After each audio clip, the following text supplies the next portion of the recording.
युद्ध एक ऐसा शब्द जिसके नाम से ही आंखों में तबाही के मंजर नजर आने लगते हैं। सिर्फ बम, गोली, धमाके और चारों तरफ पहली बर्बादी के सिवा कुछ नजर नहीं आता। लेकिन आज हम जिस युद्ध के बारे में बात करने जा रहे हैं, इस युद्ध में ना तो गोली चली, ना ही धमाके हुए। ये युद्ध विचारों का था। हाँ, ये बात जरूर है कि विचारों के इस युद्ध ने कई देशों को बर्बाद कर दिया, उनके टुकड़े कर दिए, और ये युद्ध जाना गया कोल्ड वॉर के नाम से। इस युद्ध में एक तरफ था यूएसएसआर और दूसरी तरफ यूनाइटेड स्टेट्स ऑफ अमेरिका। आखिर क्या था ये कोल्ड वॉर और क्यों इस युद्ध को इतिहास के सबसे खतरनाक युद्ध के तौर पर देखा जाता है?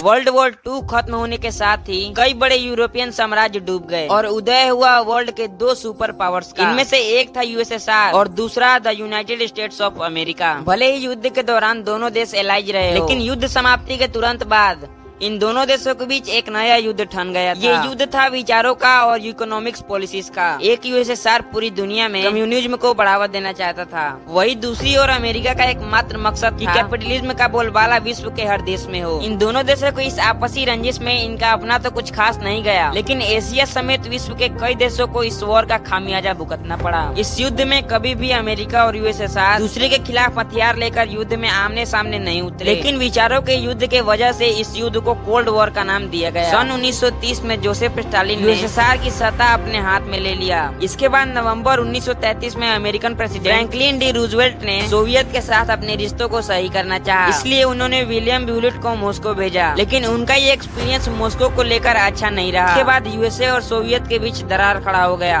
इसी समय में यूएसएसआर कई बड़े देशों पर लगातार इन्वेशन करते हुए अपनी टेरिटरी को बढ़ा रहा था और साथ ही साथ अपने फोर्स को स्ट्रॉन्ग कर रहा था, जिसकी वजह से यूएसए को सोवियत से खतरा महसूस होने लगा। 1940 सेकेंड वर्ल्ड वॉर का समय चल रहा था और इस वक्त 3 सबसे ताकतवर देश यूएस, ब्रिटेन और यूएसएसआर ने एक अलायंस बनाई, जिसके कारण हिटलर को हार का सामना करना पड़ा।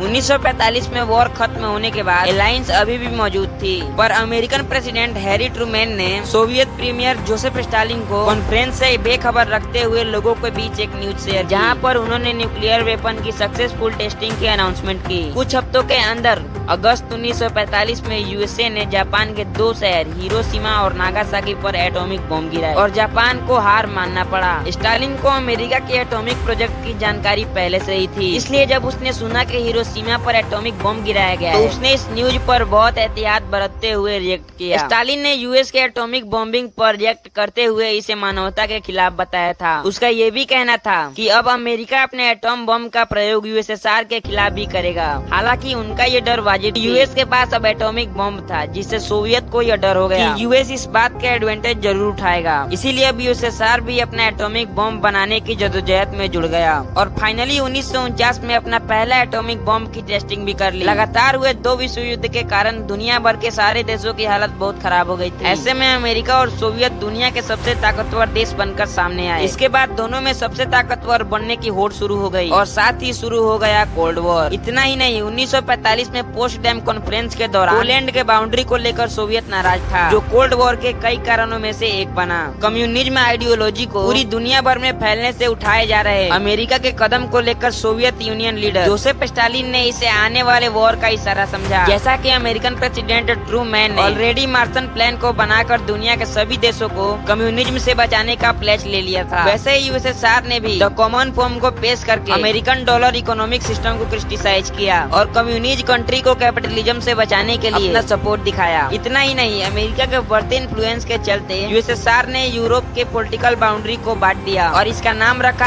Iron curtain. ये दीवार यूरोप को सीधा 2 भागों में बांटती थी। एक तरफ था यूएसएसआर सपोर्टर ईस्टर्न यूरोप और दूसरी तरफ था वेस्टर्न यूरोप, जो कि कैपिटलिज्म से इन्फ्लुएंस था। इसी दौरान बर्लिन वॉल भी बनाया गया था, जिसे टूटने के बाद इसे कोल्ड वॉर के मेमोरियल के तौर पर देखा जाता है। इस लड़ाई के दौरान दोनों देशों में से किसी देश ने भी दूसरे के खिलाफ डायरेक्ट वॉर घोषित नहीं किया, क्योंकि वो अच्छे से जानते थे कि दोनों देशों के पास एटॉमिक बम की क्षमता थी, जिससे वो एक दूसरे को काफी ज्यादा नुकसान पहुंचा सकते थे। इसी वजह से ये पहली युद्ध बनी जहां वेपन का इस्तेमाल बहुत कम देखने को मिला और ये था कोल्ड वॉर। वीडियो नॉलेजेबल लगी तो वीडियो को लाइक करके चैनल को सब्सक्राइब कर दिए।